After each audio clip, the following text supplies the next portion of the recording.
So good afternoon, good morning for me.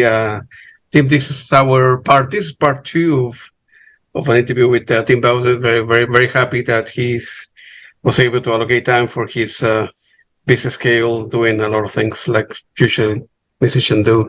And all right, so the last time I think we ended up talking about the album 2000 from 2001 called Returning Jesus.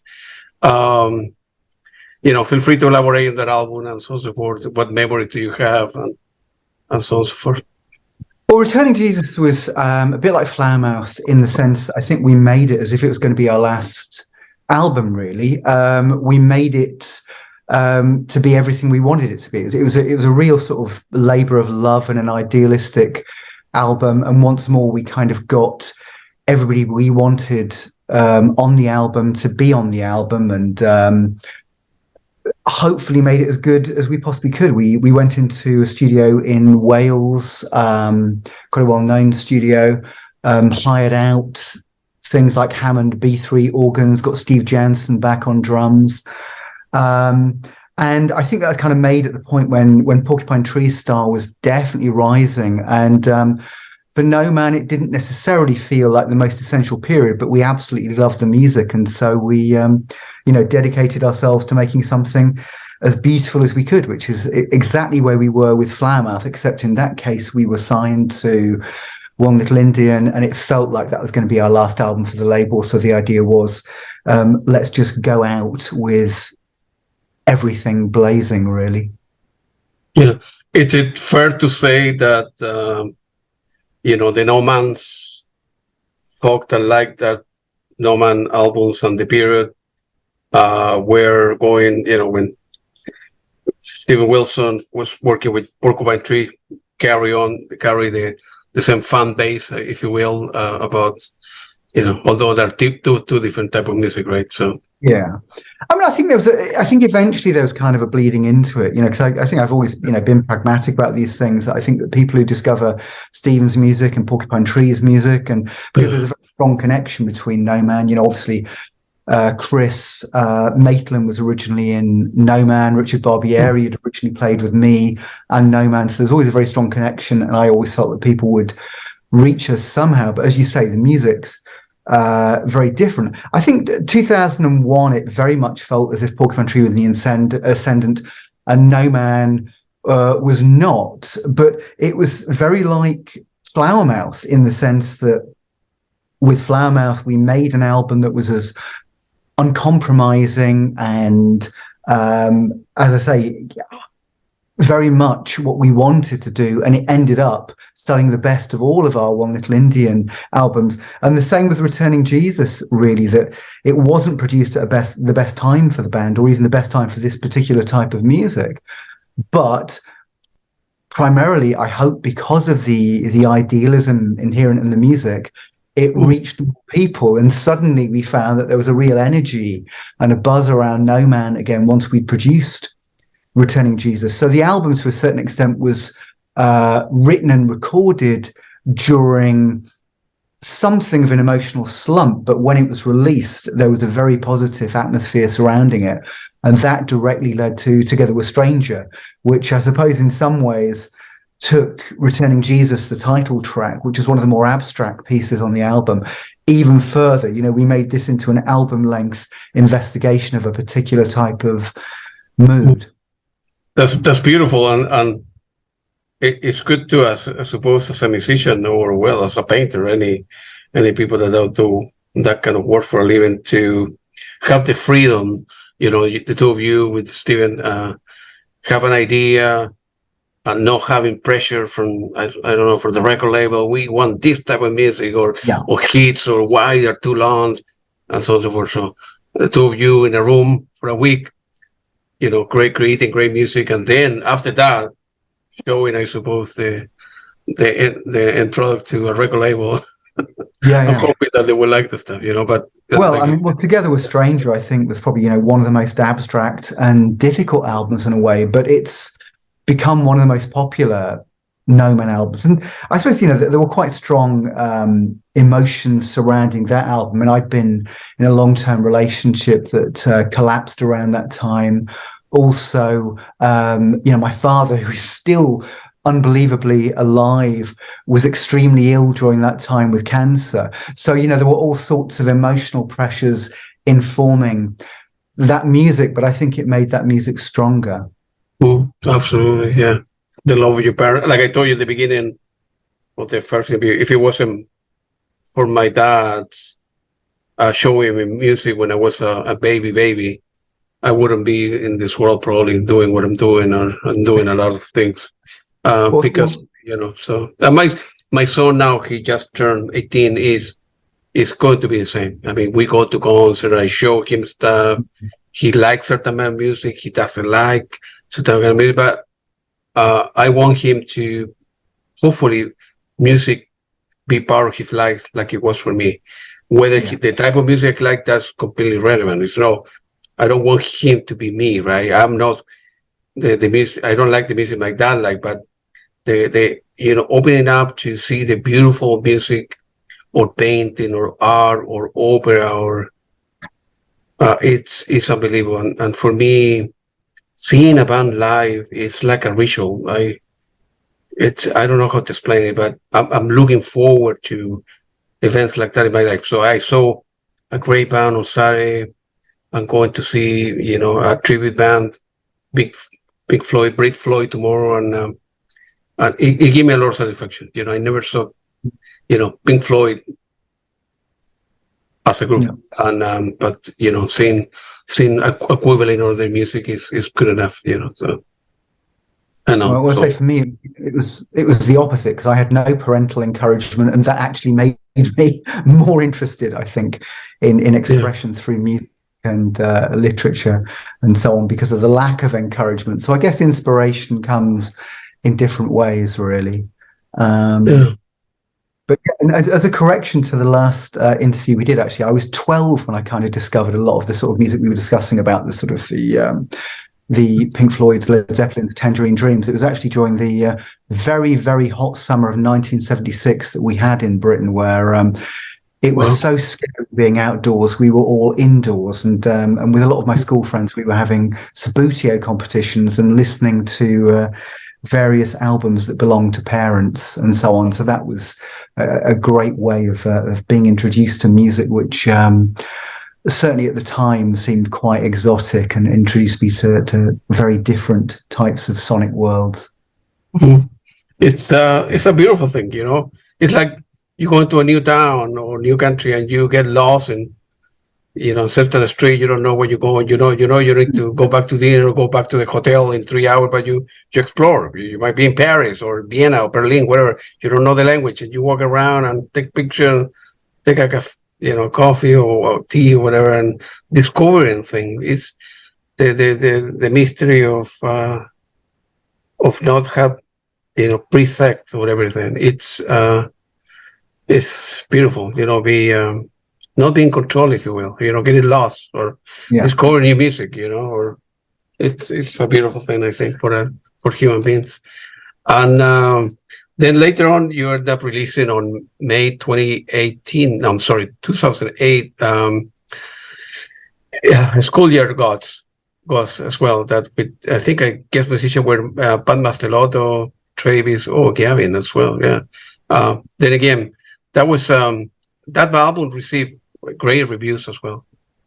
Yeah, that was a very different album, really, to make, because Returning Jesus was pretty typical No Man, in the sense of Stephen sending me music to work on, me sending Stephen music to work on, and then the two of us kind of combining at the end. And Together with Stranger started in an unusual way, because there was a piece that Stephen had written.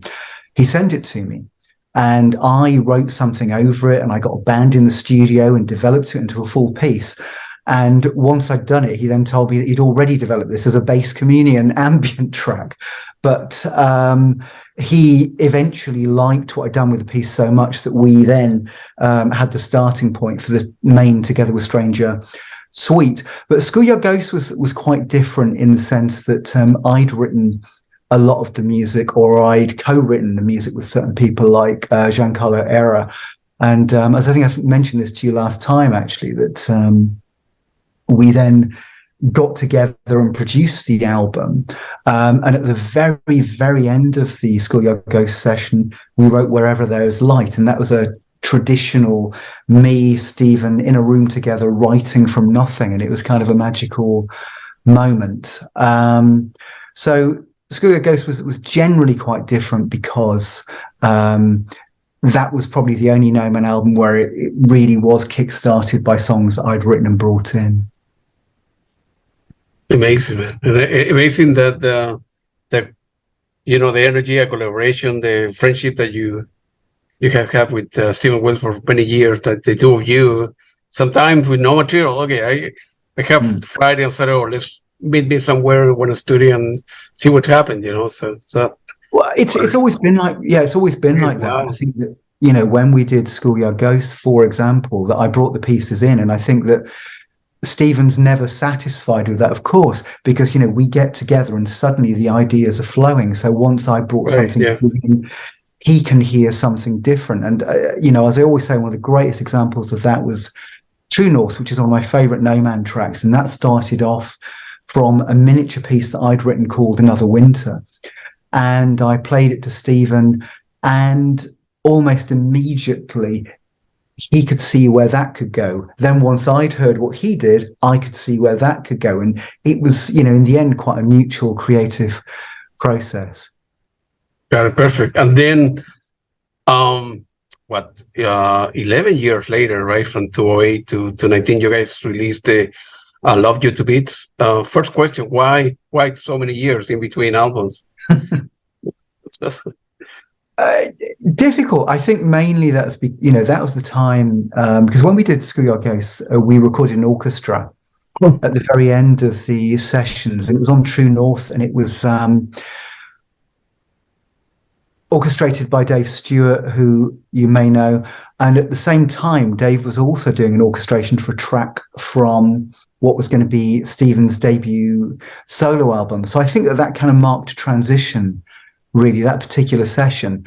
So probably for the next 9 years especially, I think Stephen was concentrating on his solo work, even though there was the incident by Porcupine Tree, but I think his solo work had become a major thing for him. But, we did actually get together in that time. A few things, really. We did a gig in 2011, which was really energizing. It was one that ended up as Love and Endings.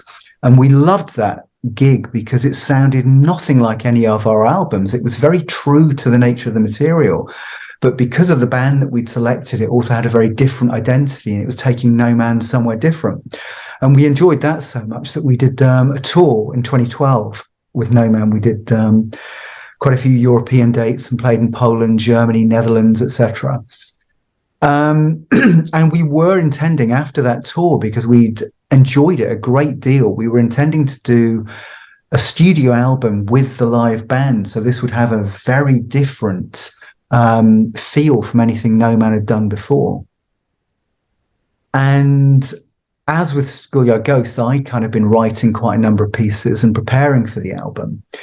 And when I presented it to Stephen, he said he didn't really have enough time because he was working on The Raven That Refused to Sing at that time. And he said, well, look, I'll mix it for you, but this should be your solo album. So that's what became Abandoned Dancehall Dreams. So in a way, Abandoned Dancehall Dreams could have been a No Man album. It was almost a logical follow-on from Schoolyard Ghosts, but that became, in effect, what I call my first solo album, Abandoned Dancehall Dreams. But we'd always kept in touch because obviously Stephen was mixing my albums, and we'd occasionally meet socially and so on. And Love You to Bits was something we'd been working on and off on really for about, good God, 25 years. We had the original idea for that in 1994. And through the years, we occasionally added to it, took away, added, wrote something new.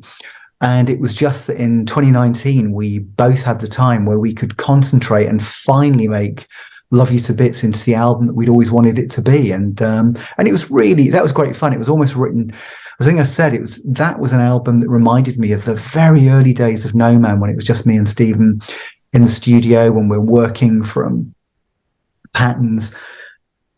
in the here and now. And it was a lovely album to make, actually. That sounds like a good idea for an album, Here and Now.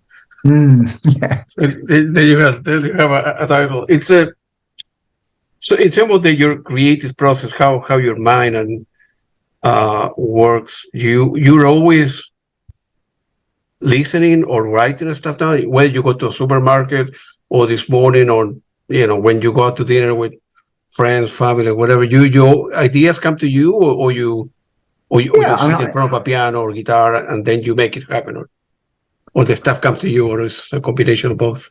It's always a combination of both, really. But of course, I'm constantly taking notes for lyrics. Yeah. Any conversation can be fodder for it. Any relationship can be fodder for it. So, in some ways, it's kind of dangerous to talk to me as I might use your sentence in a lyric.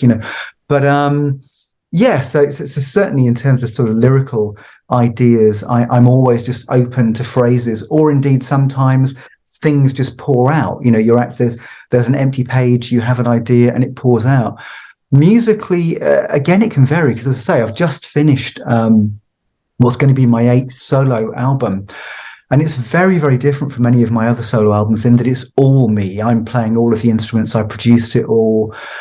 And the way in which I worked with that was just, how did I feel that day? It was just it was always opening up the computer and just finding inspiration from a sound or from a particular set of guitar chords. And something happened. I mean, it was funny because I'd not written before that for about 13 months. After I finished Butterfly Mind, I don't like to write for the sake of it. For me, it's got to feel important. It's got to feel inspired in some way. And I'd not felt particularly inspired for 13 months. And then something happened. I just wrote a piece out of nowhere, and that excited me so much that within the week I'd written 5 pieces out of nowhere. And so the new album's got about 17 songs on it, and almost all of them were about chasing a feeling. It was almost opening up the computer and either working with guitar, working with keyboard, working with samples, even working with vocal loops. It was how I felt in that moment. And as a result of it, you've got 17 pieces that go from electronic experiments to straightforward singer-songwriter pieces with acoustic guitar to very harsh industrial rock moments. And this was always just kind of as if chasing a feeling, following an idea, and then that idea inspiring another idea. So in some ways, it's a really instinctive process. I know, that's great. Out of the 17 tracks, let's say you end up selecting 12. I don't know if you want to select the 17, but all 17 have been selected. All 17 will go in. Okay. The question was what you do with the stuff you understand. Is it difficult for kind of personal question for a musician having the pressure of because nowadays people don't. It's not my case, but they don't buy vinyls anymore. They don't buy CDs or Blu-ray that much like they used to, right? So many bands, many musicians make money by touring. And is it difficult in your case if you're not touring that much? Well, I need to record an album. I have some idea, but if I spend 2 months doing this, then I won't not be able to do gigs or tour. Therefore, no money coming in, right? What's in terms of paying my bills or whatever. So where's the touring doesn't necessarily touring doesn't necessarily bring in money for a lot of artists, and it certainly doesn't anymore, because if you're a British artist, touring in Europe, touring in America is extraordinarily expensive. Anything from visas onwards to the cost of even taking equipment abroad. And now if you're playing abroad, the merchandise is very, very heavily taxed, or you're not allowed to generate income from the merchandise. It's changed a great deal. So, touring really isn't viable for anybody making money unless you're at a kind of, Madonna or level in effect. Or Robert Plant or something. Obviously certain people can tour and can make big money from it, but it's become incredibly difficult. Really? For artists that aren't extremely well known. But for me anyway, it's always been I enjoy playing live, and I can get a thrill from playing live, and sometimes you can even it can even be a creative experience. But generally speaking, I've always much preferred making music in the studio. For me, I love writing songs. I love producing music. I love hearing the results of those productions. That's probably always been the biggest thrill for me over live performance. And really, in the era of kind of Spotify and people buying less, it's made me feel, more like Canute going against the tide, that for me, it's become perhaps more important. So if I'm making an album, it was always very important to make the best album I could. And artwork was important. The words were important. Just the overall experience of a physical album as well was important, because it's something that I fell in love with. And if anything, I take even more care over that now. You were talking about track selection. This new album is going to be very different because I am using all the 17 tracks, but the track selection, the sequencing was, probably took longer than writing some of the songs, And when I've actually made some of the albums of late, things like Late Night Laments and so on, Flowers at the Scene, often it can take me a month and a half, 2 months to get the sequence right.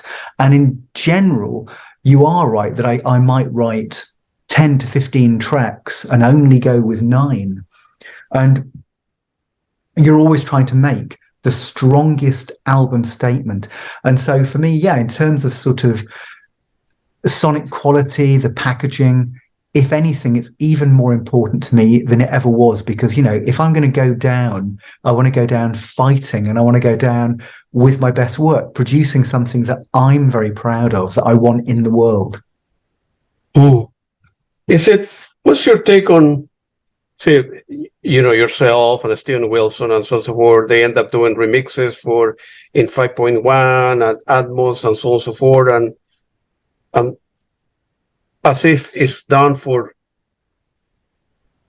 5% or 3% of the population. I mean, many people nowadays, I suppose, they don't have a good stereo or listen to music in YouTube or MP3 in the car, because nowadays so many cars don't have here, at least in the United States, CD players, and it's so you work very hard to put a great product, and and a lot of people would not be able to appreciate that. I suppose you are a music guy like myself, who like this stuff. It's disconcerting a little bit, right? So it's well, it is, and I think that Spotify has impacted on music negatively, and it's not only impacted negatively in terms of income for musicians, it's certainly impacted negatively in terms of art, because remember, format can sometimes dictate art.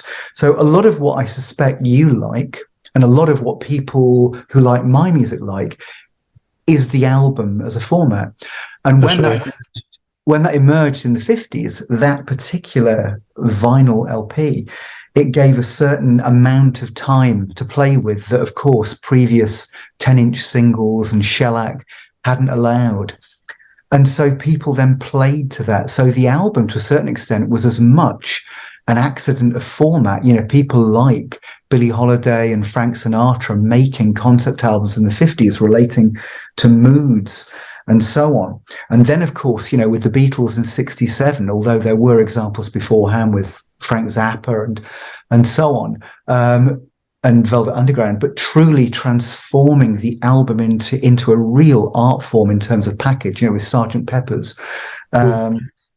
And I think that for me, it's a great sweet spot, the album, the vinyl album. I mean, CD, I think, was fantastic from a sonic point of view, but because it could accommodate 80 minutes, I think it was actually quite dangerous for the album. I think that many people would just fill 80 minutes for the sake of filling 80 minutes. There was an awful lot of filler in the CD age of albums, in my view. There are also some great albums, of course, but, an awful lot of albums I think of from the late 80s to the early 2000s were overlong, were undisciplined, and people just using the format. So people do often make music to format.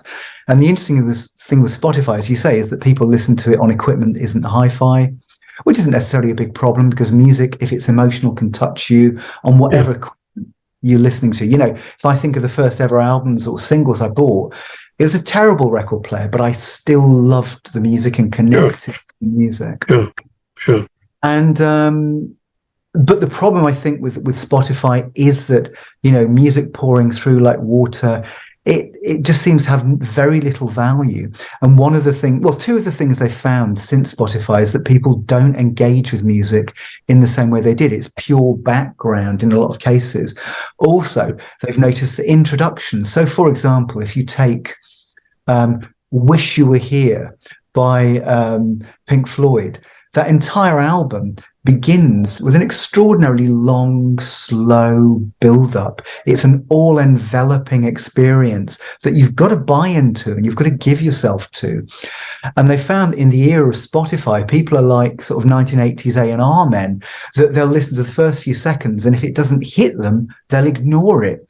And so what they found is that a lot of artists now, when they're producing their Spotify singles, introductions are virtually non-existent. You're in with the chorus or in with the hook straight off. And so it really has kind of impacted on the nature of composition and production. And because, of course, people are listening to it increasingly on quite poor equipment, a lot of productions even are using very lo-fi values. And I don't mind this because, you know, with my kind of productions, I've always loved something that Mitchell Froom used to do, which is combine, I suppose Nine Inch Nails did as well, where you'd combine immaculate recordings with really poor recordings, and you get this fusion that's quite interesting sometimes. But yeah, so, you know, Spotify, I think, has kind of affected people's attention spans. I think it's affected the quality of recording of music, and I think it's also affected, you know, the nature of composition sometimes. And obviously, you know, beyond that, there's the moral, ethical aspect of how little it actually pays musicians. You know, music has been devalued by Spotify. There's no doubt. What could be, you know, you guys get paid 6 cents of, you know, 0.006 cents, 6 cents out of every time that a particular track is played. So what do you think could be the solution then, right? If all the musicians say they put pressure on the record label, okay, take me out of Spotify, that will go out of business. So what is it? It's difficult to give to it a bigger share, or? Yeah, it's difficult to say, because Spotify clearly is just a digital company. It's a service. You know, they don't care about music. They never cared about music. And I think a very good example of that is that, you know, they can acquire the back catalogue of incredibly famous bands for free from the record companies, whereas they will pay, as they did with Joe Rogan, a phenomenal amount of money for a podcaster. Now, I've never understood why Amazon streaming, Spotify streaming, why, if they care about music, they don't pay advances for musicians to develop their work through their services. But I don't think they see it like that. And clearly, you know, when they pay for podcasters, that shows what disregard they have for music. Music comes free. Now, the record companies, of course, you've got to realize this for them. For a major record company, you might own a third of the world's recording output, of which much of it's out of copyright. You know, if you're looking at the 40s, 50s, 60s music, a lot of it now is out of copyright. Royalties aren't being paid to the artists, and this is just going purely to record companies. And because in a lot of cases the artists are dead or the estates don't exist, and so on. And it's kind of interesting, really. So record companies can do well out of Spotify, partly because they own so much music. So 0.0003 of a cent or what have you, when it's over millions of releases, that says a lot. But, you know, I think a good statistic as well for sort of new artists is that I think 80% of artists on Spotify have fewer than 50 listeners. I think I read that somewhere. it's impossible, I think, to gain traction. I mean, other things I hate about Spotify, the absence of credits. If you're, for example, an engineer or a producer or a session musician, you don't exist on Spotify. The world of Spotify doesn't acknowledge you. If I think of even my releases on Spotify, most of them have got the wrong years assigned to them. It has a disregard for music history, music production. I'm not a fan. I think you can realize from this. Yeah. On the other hand, platform like, Bandcamp, it's kind of, only take 10%, right? The artists get 90%. It's not as famous, as popular as Spotify, where you can search among many, many artists or bring you machine learning recommendation. If you like that, you could like that. But I think then again, it's a business. I don't know if they do like or they care about music, but at least they are very fair, paying 90 cents over a dollar to the artist. I think Bandcamp is entirely different. Bandcamp is like Burning Shed in that respect, that I think that that's right. It is primarily there for musicians. And obviously, when I set up Burning Shed in 2001, it was because I've been signed to major labels, independent labels. I've published things myself. And so I knew a lot of aspects of the business. And really, we just produce something transparent where it benefits the artist. And I think Bandcamp does that to a great extent as well. And absolutely. I approve of what Bandcamp does and the platform it provides musicians with. Yeah, that's great. Let's talk a little bit about the Burning Shed. You end up creating that with Peter and Pete, believe it or not, Peter and Pete. How that idea came about? What was the motivation of? I think you elaborate a little bit of putting that, creator, I don't know, platform for distributing music from many artists like many record labels like ECM, DGM, Mute, 4AD, great record labels. So, what was the motivation to do that? I think the motivation was this: that Stephen and I had set up No Man Mail Order. No Man Mail Order, we'd had about 4,000 people subscribe to us. And Stephen and I used to send out newsletters, and we produced always CDRs or cassettes outside of our official releases and say, if you want something extra, write to No Man at this address. And we had about 4,000 people on our list. And we used to get to those people with newsletters that we sent out, physical newsletters that Stephen and I would send out maybe once every 6 months.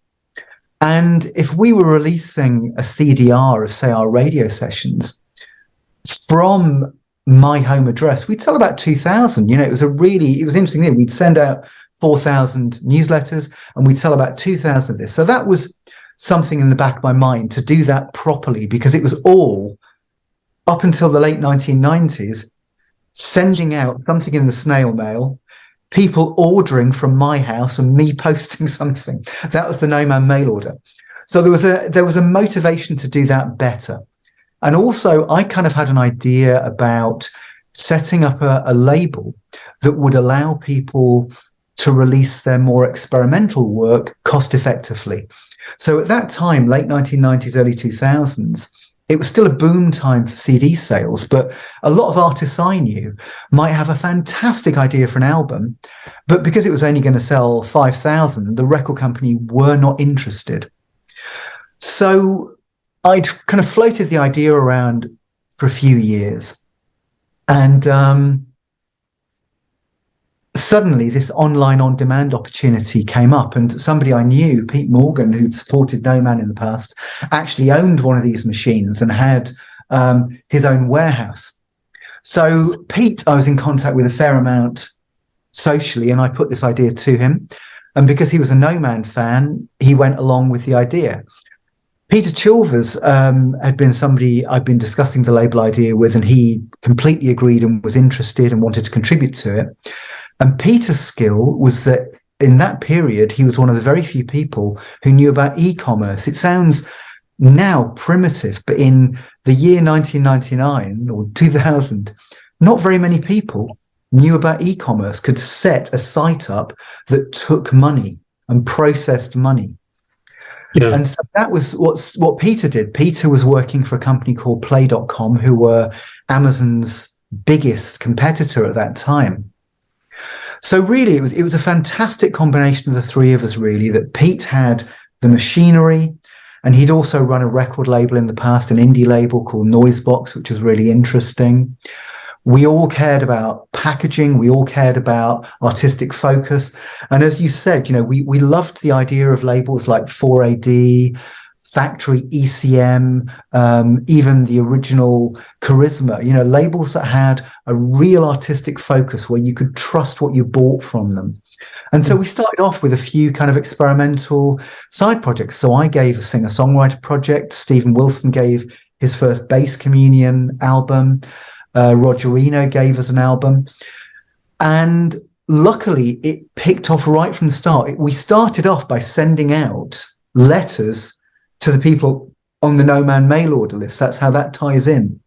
Yeah, wow. And luckily, people came to us, and so it worked from the off. And this is a good thing in the industry in the sense that 22 years later, we're bigger than we ever were. We've got over 122,000 people on our mailing list, and these are people globally who prefer buying and interacting with physical music like we do. Because, the whole point is, for me, it's like when you're making an album, when you're putting a package together, you've got to put something together that you love, that you would fall in love with, that you would want to buy.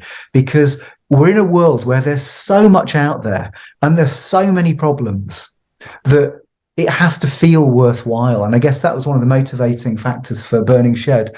And luckily, 22 years later, it's still thriving despite doing everything you shouldn't, really. Despite everything you shouldn't. Well, I'm glad you should. I'm glad you did. It's a great website, and I buy a lot of stuff from you guys, and great selection from different record labels. You can sort, filter. You go to the sale, what is on sale, and sometimes you have like a signed CDs or signed albums, so people are willing to pay the premium. The shipment arrive here within a couple of weeks, well packaged. I never have anything from Berger destroyed or a CD banned or an album by there. It's great. I mean, it took care of the whole process, from selection, packaging, It was a great team we have. Now we've got a fantastic team of sort of pickers and packers and warehouse managers and IT people and customer service. Whereas, when it started, it was just me, Pete, and Peter. And initially, it was just Pete. I'd produce the newsletters, do all of the text. Peter would do the whole site design and e-commerce. And Pete would produce the CDRs, and it was a tiny room in his then warehouse, whereas now it is, the warehouse Burning Shed. And I think that, probably up until about 2008, if we were doing a very big release, it would probably be me and Pete sending things out. But luckily, since then, we've been able to get some great people around us doing, as I've said, permanent P&P, customer services, and obviously IT. It's great that you care. Many companies out there, in whatever product they have, they don't care. But we care about every aspect, from site design to site text onwards. It matters. Of course, it matters, right? That's exactly the point of having a good strategy. I think if you have a good strategy for whatever you do, you will succeed, right? So, if you're like a Mickey Mouse company or whatever, if you don't care, you don't put attention to every single detail. If you have 10 steps from this to this or from there, if you don't care for any of improving every step along the way, it's nothing good will come out of the end, or the company will run out of business in a couple of years. So. And I think that also goes for, making albums, that you've got to make it the best you can, because if it fails, at the very least, you're proud of what you did. That's right. That's the whole thing. And I think it's the same that, as you say, with Burning Shed, even from the packaging of what's sent out, it's going to be as good as it can. And if that company fails, it's not failed because of it being mediocre. That's right. It's the best it could. That's right. Yeah, it's absolutely. Do you, looking back in the last, 30 years or so, you feel that you see an upswing? Your take on how art, rock, and progressive music have changed over the last, I don't know, 30 years? Well, certainly over the last 30 years, there probably has been more interest. I mean, I think that it's kind of the last 5 years have suffered more as streaming has kind of eaten into more and more potential physical sales. And as you say, anything from taking the CD out of cars onwards has affected these things. So there are more challenges, I'd say, over the last 5 years. And also, things like, as I said, it's got very difficult for bands to tour abroad, but equally, it's got very difficult for a company like Burning Shed to post abroad. 2 or 3 years ago, pre-pandemic, we could have sent something to you and it would have got there within the week, possibly even 2-3 days. But costs have become far higher. Deliveries have become far slower. Countries, to a certain extent, have become more insular. Brexit's a good example with Britain, but it's everywhere. It isn't just Brexit. It isn't just Britain. It's also getting to America, Canada, and so on. There kind of seems to be a slightly more insular nationalist view globally, for better or worse. And that's certainly affected, companies like ourselves. I mean, luckily, we are still thriving despite that. But I think that's because we attract a particular type of obsessive fan. Now, I don't know. Has it improved? Yes, it's improved over the last 30 years. There's no doubt more music, more media coverage, and more of a possibility to make a name for yourself. I mean, my chums in Big Big Train are a good example of a band who in 2009 no one would have heard of, but by 2019 were getting in the top 30 in the British charts, which is fantastic as an achievement for people of their age and with their integrity. It was a wonderful achievement. So yes, there are possibilities, and music is still getting out there. I don't know for the future. That is an entirely different thing, really. I'm not sure. In Latin America, in Latin America, progressive music is very, very popular. Any band that tours in Latin America, they do, because not everybody goes there to, I don't know, Chile, Argentina, Brazil, Peru, Bolivia, etc. The bands and the musicians that go there, they do very well. I suppose financially, and they it's very popular in Latin America, progressive music, art rock, and many bands. So it's great. So. And let's talk a little bit about some of your work as well, solo artist. The album that you did in 1994 with Richard Barbieri called Flame, man, that's a great album. I really like that stuff because I like Richard, and from the Porcupine Tree, Japan, Rain Tree Grow, and so on and so forth.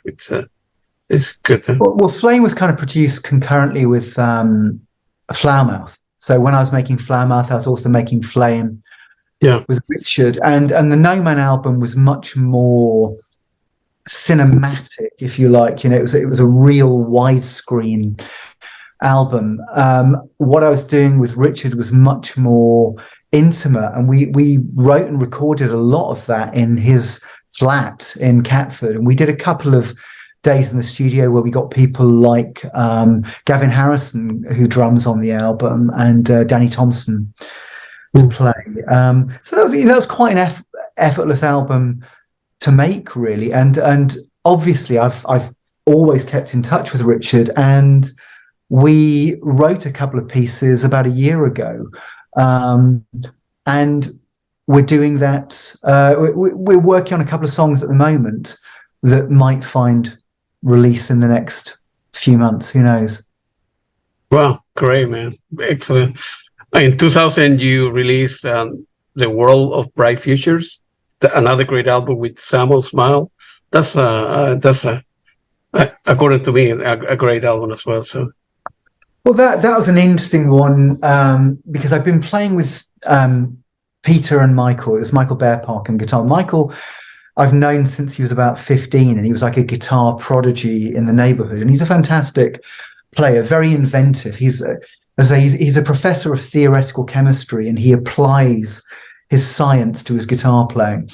And Michael and I used to just do intimate gigs. So when I was doing quite big rock gigs or electronic gigs with No Man, on the side, I'd be doing tiny gigs in bars or various other places with Peter and Michael, which were very intimate. We used to play in University of London, but also Cambridge University. We used to play a few intimate rooms there, and it was kind of an antidote because No Man was getting quite big, and I loved it. It's the whole thing. I love the noise of being in a big band, but equally I love quite intimate singer-songwriter performances. So what I was doing with Peter and Michael was singer-songwriter performances, and we just played gigs through the years while I was doing No Man. We also did occasional supports for people like Porcupine Tree, and we even did a major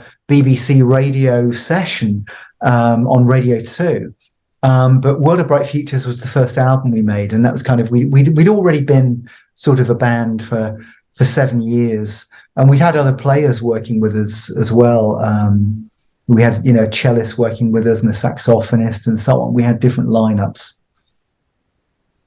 That's great.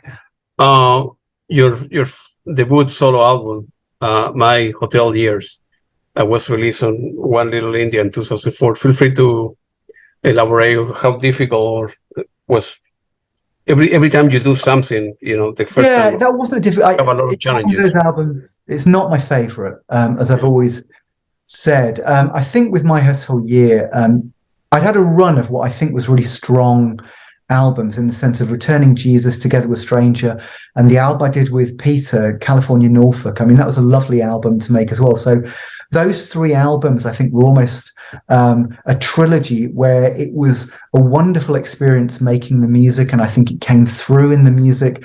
There was kind of a free-flowing ambition. And I'd also been working with a German band, with a guy, Markus Reuter, and also Bernhard Heinrich, and we were Centrozoom at that point, and I'd worked with them for about 3 years. And in 2004, I released 2 albums, and one of them was the Centrozoom album. The Centrozoom album came about because Marcus wrote to me when he heard Returning Jesus and said, "Absolutely adore this album. I'd love to do some work with you." He came over to England, and we had a chat. We got on, and then I flew over to Germany, and it was one of those experiences where from nothing, we wrote about 70, 80 minutes of music. I had no idea of what they wanted.